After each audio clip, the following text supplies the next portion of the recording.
మార్గదర్శిది ఆయన చనిపోయారు కాబట్టి క్రిమినల్ కేసుని ఎబేట్ చేస్తున్నామని తెలంగాణ హైకోర్టు వారు ఇచ్చారు.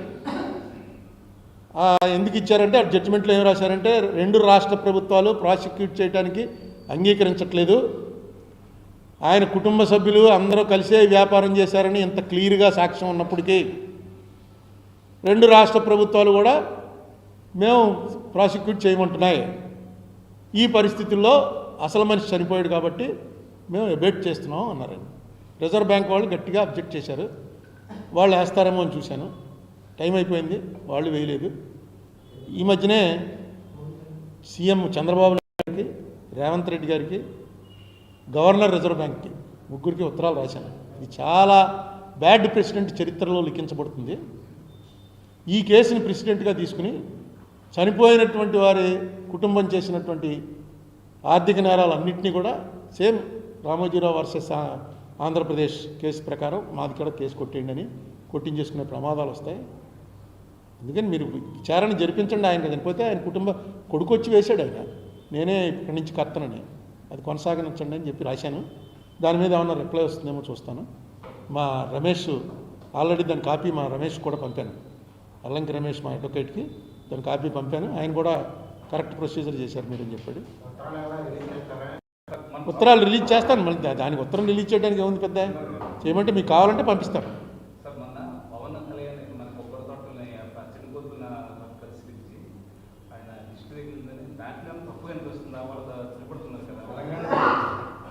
అంటే మామూలుగా మీరు నేను అంటే పెద్ద తప్పేం కాదు, కానీ పవన్ కళ్యాణ్ ఒక ఆల్మోస్ట్ సీఎం అవ్వాల్సిన వాడు, సీఎం అవుతాడేమో అనేటువంటి అనుమానం నాలాటోళ్ళకు ఉంది, అవ్వాలని కోరిక కూడా ఉంది. ఆ స్టేజ్ ఆఫ్ లీడరు, ఆ స్టేటస్లో ఉన్న లీడరు మాట్లాడేటప్పుడు 1-2 సార్లు ఆలోచించాలి. నేను విన్నాను, మొత్తం తెగ తిరిగేస్తాను కదా ఆయన. మన రాష్ట్రం ఇక్కడ పచ్చగా కనపడడం వల్లనే అప్పుడు తెలంగాణది అభివృద్ధి చూడినప్పుడు విభజన జరిగింది. ఆ నేపథ్యంలో ఒకటండి విభజన కూడా నిజంగా ఈ రాజకీయ నాయకులు, సినిమా యాక్టర్లు వీళ్ళందరూ ఇక్కడ సమస్యని ఒక్కసారి కూడా ఎప్పుడు చెప్పలేదు. ఏంటి ఇక్కడ తిండి కూడా లేని వాళ్ళు ఉన్నారని, ఇప్పుడు కూడా 1,00,00,000 మంది తినలేని ప్రజలు ఈ ప్రాంతాల గోదావరి జిల్లాలో కూడా ఉన్నారని. మీకు ముంగంలో ఒక బ్రాహ్మణ కుటుంబంలో ఒక ఆవిడ ఆత్మహత్య తీసుకుంది. నేను మోర్తాను 98లో ఒక ముంగంలో పండితున్న ఊళ్ళో బయటికి వెళ్ళి తెచ్చుకుని ఎవరు సరిపోయింది. నేను రాస్తాను ఈ విషయాలు ఎవరికి తెలియదు. అప్పుడే ఈ సినిమా యాక్టర్లు ఒకళ్ళు వీళ్ళు రాజకీయ కావులు పెద్ద నాయకులు అక్కడికి వెళ్ళిపోయి అక్కడ ఉంటాం. ఇదంతా అభివృద్ధి చెందిపోయింది అనుకుంటే మన వాళ్ళకి ప్రజలకి తెలంగాణకు తెలియక అవన్నీ రాళ్ళు రప్పలు అనుకుంటారండి. అక్కడ నీరు ఉందని, వరి పంటల్లో కరీంనగర్ ఇవన్నీ కూడా నెంబర్ 1గా ఉంటాయని కూడా నిన్నే చెప్తున్నాడుగా రేవంత్ రెడ్డి. ఇండియాలో నెంబర్ 1 వచ్చింది వరిలో, తెలంగాణ నెంబర్ 1 వచ్చింది. రాత్రి న్యూస్లో విన్నాను ఆయన స్పీచ్. నెంబర్ 1 ఈవేళ ఇండియాలో నెంబర్ 1 తెలంగాణ. ఏదైనా కాంగ్రెస్ టైంలో జరిగినవేనండి. అయితే మీరు చెప్పింది నేను అనేక సార్లు చెప్పాను, మీరు వినలేదు. నేను అనేక సార్లు స్టాటిస్టిక్స్తో సహా చెప్పాను. ఆంధ్ర తెలంగాణ ఈక్వల్గానే డెవలప్ అయ్యాయి. వాటర్ విషయంలో మాత్రం ఇప్పుడు వాటర్ ఎందుకు వాడుకోగలుగుతున్నారంటే ఫ్రీ కరెంట్ కాబట్టి, లేకపోతే ఎప్పుడు కూడా అగ్రికల్చరల్గా ఆంధ్రాకి డౌన్ కాబట్టి వచ్చి నీళ్ళు పడిపోతుంటాయి మనకి, వాళ్ళు తోడుకోవాలి. ఆ డిఫరెన్స్ ఎప్పుడు ఉంది, వాళ్ళకి ఇబ్బంది ఎప్పుడు ఉంది. ఇప్పుడు తోడేసుకుంటున్నారు ఎందుకంటే ఫ్రీ కరెంట్ గవర్నమెంటే భరిస్తుంది కాబట్టి. కానీ ఎకనామిక్స్ చూసుకుంటే అది కూడా తప్పేవాళ్ళు, అక్కడ ఇండస్ట్రియల్గానే డెవలప్ అవ్వాలి. నెక్స్ట్ మనకేంటంటే ఇప్పుడు చంద్రబాబు నాయుడు గారు ఎంత డెవలప్, అన్నీ అమెరికా నుంచి వచ్చేస్తుంది, అక్కడి నుంచి వచ్చేస్తున్నాయి డబ్బులు, గూగుల్లో వచ్చేసింది, ఆదాని వచ్చేసాడు, అందరూ వచ్చేస్తున్నారు, ఇంత బాగా. మీరెందుకు రారు? మీ హెడ్ ఆఫీసు ఇంకా హైదరాబాద్లోనే ఉంది. మీ హెరిటేజ్ హెడ్ ఆఫీస్ తీసుకొచ్చి అమరావతిలో పెట్టండి. ముందు పెడితే ఏంటి, మనకేంటి ప్రయోజనం? ఆ ట్యాక్స్ ఇది మనకు వస్తుంది.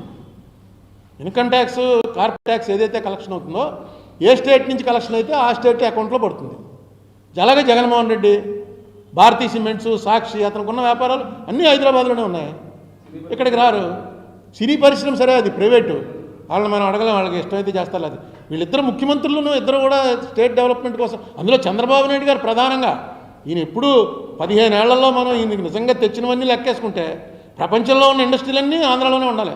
ఆంధ్రప్రదేశ్ అనండి, ఆంధ్ర అనండి, అన్నీ ప్రతిసారి పెడతారు. ఇన్ని కోట్లు వచ్చాయని చెప్తూ ఉంటారు. అది మొట్టమొదట మనం వచ్చి అప్పుడు మీరు కూడా రండి అని పిలవాలి. ఏమండి అమరావతి అనేది అసలు నేను బుక్ కూడా భ్రమరావతి అని బుక్ కూడా రాశాను. నాకు అర్థం అవ్వట్లేదు నిజంగా. నాకు అమరావతి ఏంటన్నది నాకు ఇప్పటివరకు ఏం చేస్తున్నారు, ఏం జరగబోతుంది అన్నది నాకైతే అర్థం కావట్లేదు. అంటే మోడీ గారు డబ్బులు ఇవ్వడం ఆయన జేబులో డబ్బులు ఏం కాదు. ఇక్కడ ఇచ్చారంటే మొత్తం ప్రపంచం అంతా ఎందుకు ఇవ్వట్లేదు స్పెషల్ కేటగిరీ స్టేటస్? ఇక్కడ ఇస్తే దీనికన్నా ముందు నుంచి డిమాండ్ ఉంది. బీహార్ ఉంది, రాజస్థాన్ ఉంది, మధ్యప్రదేశ్ ఉంది. ఎక్కడి నుంచి వాళ్ళకి ఏం చెప్పాలి? అందుకే దీనికి ఏదో డబ్బులు ఇస్తాం, ఆ డబ్బులు ఇస్తూ ఉంటారు. అది ఇవ్వరు. ఏ రూపాయి ఇచ్చినా పార్లమెంట్ ఆమోదించాలి. అక్కడ పార్లమెంట్ ఆమోదించే ముందు మొత్తం రికార్డులు పెట్టిన తర్వాత ఏ దేశానికి ఎంత ఇచ్చారు, ఏ రాష్ట్రానికి ఎంత ఇచ్చారో క్లియర్గా. దీనికి ఒక పద్ధతి ఉంది. ఊరికే పిఎంకి సంబంధించిన పిఎం రిలీఫ్ ఫండ్ ఇలాంటివేవో ఆయన సంతకం పెట్టి ఇచ్చేయచ్చు. కానీ దేశం ఉన్నటువంటి ఆర్థిక చట్టంలో ₹1 ఇచ్చినా సరే దానికి ఎలా ఇవ్వాలి అన్నదాని మీద చాలా ఇది జరుగుతుంది. మోడీ గారి టైంలో కాబట్టి అడిగేవాళ్ళు లేడు కాబట్టి వాళ్ళకి ఎలా కావాలంటే అలా రాయించుకుని ఇచ్చేస్తుంటారు. అది కూడా ఆంధ్రాకి నేను అనుకోవటం చంద్రబాబు నాయుడు మీద మోడీ గారిది, చంద్రబాబు నాయుడు గారిది కేవలం రాజకీయ స్నేహమే తప్ప వాళ్ళ మనస్సులు ఎప్పుడూ కలవవు. ఎందుకంటే వీళ్ళిద్దరూ ఒకళ్ళనొకళ్ళు చాలా తీవ్రంగా అవమానించుకున్నారు. ఒక ప్రధానమంత్రి స్థాయి మర్చిపోయి ఆయన రాజమండ్రి మీటింగ్లో ఏం మాట్లాడాడో మీరు అందరికీ గుర్తు. ఒక ముఖ్యమంత్రి స్థాయి మర్చిపోయి సాక్షాత్ అసెంబ్లీలో చంద్రబాబు నాయుడు గారు మోడీ గురించి, మోడీ భార్య గురించి ఏమన్నారో. అందుకని వీళ్ళది వేళ అవసరం. ఈవేళ జగన్ కొట్టాలంటే కలవాలనుకున్నారు, కలిశారు, కొట్టారు. ఇది ఎంతకాలం కొనసాగుతుంది అన్నది చూడాలి. అంతే తప్ప మోడీ గారు ఏదో ప్రత్యేక సాయం చంద్రబాబు మీద ప్రేమ కొద్దీ చేయరు. నెక్స్ట్ మొన్న బీహార్ ఎలక్షన్ గెలిచిన తర్వాత వాళ్ళకి కాన్ఫిడెన్స్ వచ్చేస్తుంది చంద్రబాబు నాయుడు గారు విత్డ్రా అవ్వడానికి. లేకపోతే కొంచెం వాజ్పేయి టైంలో కొంత ఉండేది ఏంటంటే చంద్రబాబు తప్పుకుంటే ఏమవుతుంది గవర్నమెంట్ అని. ఇప్పుడు ఆ లెక్క కూడా లేదు. చంద్రబాబు తప్పుకుంటే గవర్నమెంట్ ఏమవుతుంది పరిస్థితి.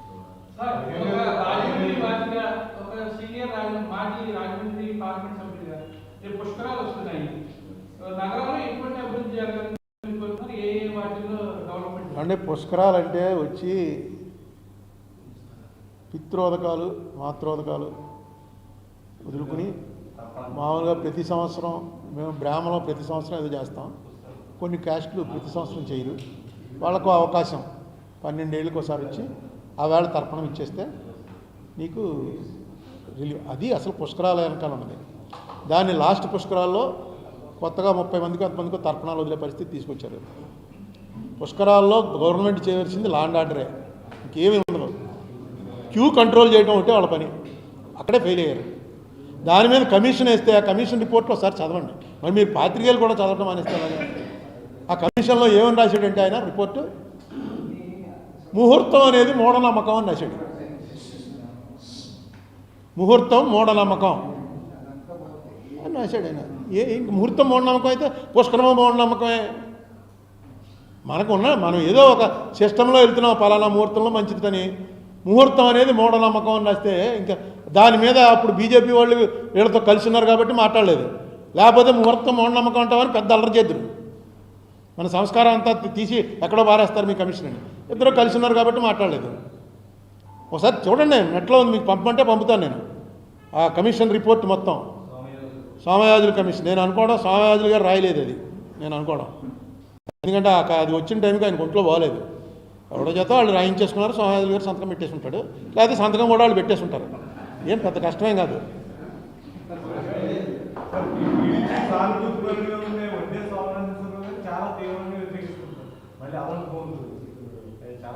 అదే నాకు నిజంగా అక్కడ కృష్ణా జిల్లా వాళ్ళు కాబట్టి శోభనాద్రీశ్వర వారికి వాళ్ళకి నాకన్నా ఎక్కువ తెలుస్తుంది. నాకైతే అసలు ఇప్పటికి ఏం అర్థం అవ్వట్లేదు. ఎందుకు ఇంకా భూమి ఉన్న భూమిని ఉన్న భూమి ఇంకా ఫ్లాట్స్ ఇవ్వలేదు. ఫ్లాట్స్ ఇవ్వాలి. నా నిజంగా చెప్తున్నాను. ఏదో పట్టుకుంది ఇది ఒక దాన్ని ఏమంటారు, దాని మీద పిచ్చప్రేమ వచ్చేస్తుంది. వాడు యాసిడ్లు అయిపోసేస్తుంటారు చూడు. యాసిడ్ పోసేవాడు వాడిది ఏంటి, వాడు పిచ్చప్రేమ వచ్చేసి ఈ నాకే దక్కాలి తప్ప ఇంకెవరికి దక్కకూడదు అన్నప్పుడు నిన్ను అది ఒప్పుకోవట్లేదంటే యాసిడ్లు పోసేస్తుంటారు. అది సైకియాట్రిక్ ప్రాబ్లం. అలాంటిది ఏమన్నా వచ్చిందా ఏంటి నాకు అర్థం అవ్వట్లేదు. ఎందుకు వాళ్ళు వద్దు మర్రో అంటున్నారు అక్కడ. నేను వెళ్ళలేదు, ఎందుకంటే వాళ్ళెవరికి నేనంటే పెద్ద ఇష్టం ఉండదు. భ్రమరావతి బుక్ రాశాను కదా. కానీ అమరావతిలో రాసిందే జరుగుతోంది. అక్కడ రాజధాని పెట్టడానికి నేను వ్యతిరేకం కాదు, ఎప్పుడూ వ్యతిరేకించలే. భూసేకరణ అన్నది అన్ని వేల ఎకరాలు అనవసరమని.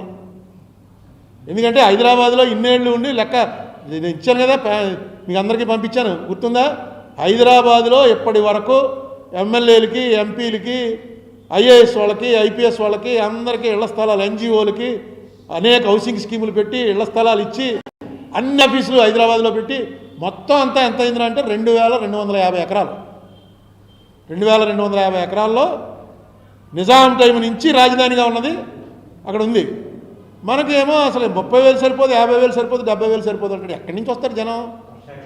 ఒకసారి కొట్టండి, నాపిడా అని కొట్టండి ఒకసారి నెట్లో, నాపిడా మయన్మార్. దాని పేరు ఏంటంటే గోస్ట్ క్యాపిటల్.